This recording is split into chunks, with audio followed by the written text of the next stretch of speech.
In a bustling city, there lived a young man named Leo. He was bright and full of ambition. He had so much potential that his family and friends believed he could achieve anything he set his mind to. Leo had a grand dream. He wanted to become a doctor, to dedicate his life to healing others. Everything seemed to be set for his success, and his goal was crystal clear. But Leo had one major obstacle. He couldn't command his own focus. Leo's mind was a constant storm of distractions. Every time he sat down with his medical textbooks, his mind would inevitably drift. Sometimes it would drift to the endless scroll of social media, other times to the latest series on a streaming platform, and often into elaborate daydreams about a future he wasn't working for. He would frequently tell himself, "Oh, I have plenty of time. I'll get to it later." But the strange thing was that later was a time that never seemed to arrive. His family, and even his professors at the university, would often remind him how crucial it was to study with unwavering concentration. But Leo held a firm belief that if someone is naturally intelligent, success is guaranteed. He thought no other effort was truly necessary. One afternoon, the results for the midterm examinations were posted.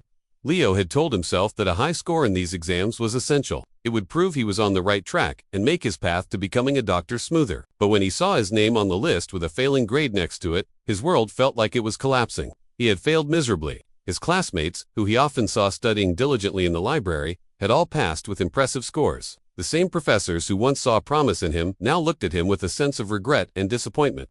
That evening, Leo walked home alone, the weight of his failure pressing down on him. He felt a deep, burning shame. He knew perfectly well that he didn't lack the intelligence. He had simply squandered his time, trading his dream for fleeting moments of distraction. He locked himself in his room. The failed exam paper crumpled in his hand. He realized his intelligence was like a powerful engine, but without the discipline to steer it. He was just spinning his wheels, going nowhere. It was in that moment of profound disappointment that Leo made a decision. He had to change. He had to learn how to discipline his mind. The next morning, Leo woke up with a new sense of purpose. He took a piece of paper and, in bold letters, wrote down his ultimate goal: become a doctor. He pasted it on the wall right in front of his study desk, where he would see it every single day. This was no longer just a dream. It was a non-negotiable mission. He understood that a vague desire was not enough. He needed a clear, concrete goal to anchor his wandering mind. This single sentence became his North Star, the guiding light for every decision he would make from that day forward. Leo started by creating a strict, detailed schedule. He broke down his huge goal into smaller, manageable tasks. Instead of saying, "I will study today," he wrote, "Study cardiology from 9 a.m. to 11 a.m. He scheduled time for everything: studying, breaks, meals, and even exercise.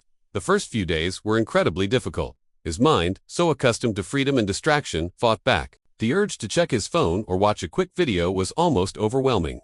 But every time his focus wavered, he would look up at the paper on his wall. Become a doctor. That powerful reminder would pull him back from the edge of distraction. He reminded himself that every small act of discipline was a step closer to his dream, and every moment of distraction was a step away from it. He also started practicing a technique he had read about: the power of habit stacking. He knew that willpower alone was not enough. He needed to build a system. He decided to link his new, difficult habits to existing ones. For example, right after his morning coffee, he would spend 25 minutes reviewing the previous day's notes. No excuses. After dinner, instead of turning on the TV, he would immediately go to his desk for a 2-hour study session.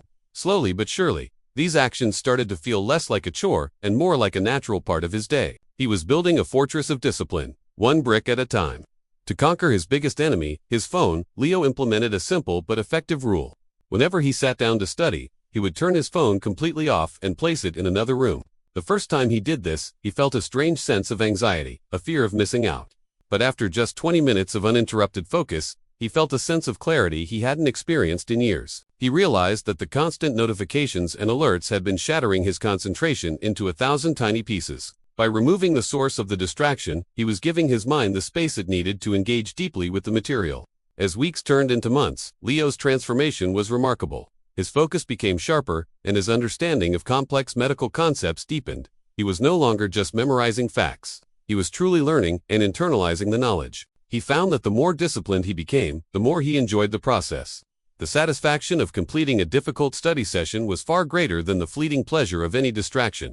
His grades began to improve dramatically. His professors noticed the change, not just in his scores, but in his attitude and the thoughtful questions he asked in class. The looks of disappointment were replaced with nods of approval and encouragement. One of the most important lessons Leo learned was the power of self-control. He understood that true freedom isn't the ability to do whatever you want, whenever you want. True True freedom is the ability to choose what is most important to you and to have the discipline to pursue it, even when it's hard.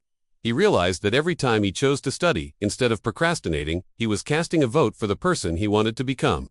He was choosing his future self over his present desires. This shift in mindset was the key that unlocked his true potential. The day of the final exams arrived. This time, Leo walked into the examination hall, not with hope, but with confidence. He had not just studied, he had prepared. He had trained his mind like an athlete trains their body. As he read the questions, the answers flowed from a place of deep understanding, not last-minute cramming. When the results were finally announced, Leo saw his name near the top of the list. He had not just passed, he had excelled. The joy he felt in that moment was 1,000 times more profound than the shame he had felt months before. It was a joy born from hard work, sacrifice, and unwavering discipline. Years later, Dr. Leo stood in the brightly lit corridor of a hospital, a stethoscope around his neck. He had achieved his dream. He looked back at his journey and understood that the biggest challenge he ever faced wasn't the difficult exams or the long hours of study. The biggest challenge was the battle he fought within his own mind. He had learned that potential is just the starting point. Without focus and discipline, potential is like a seed that is never planted. It holds the promise of a great tree, but it will never grow. Leo's story is a powerful reminder for all of us.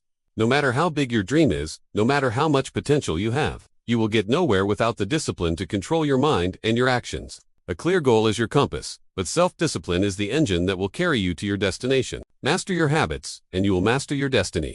For in the end, the person who can conquer their own mind can conquer anything. So if you enjoyed this video, don't forget to like, share, and subscribe to the channel. Your support helps us reach more people who need a little light in their day. Thank you for watching, stay inspired, and I'll see you in the next one.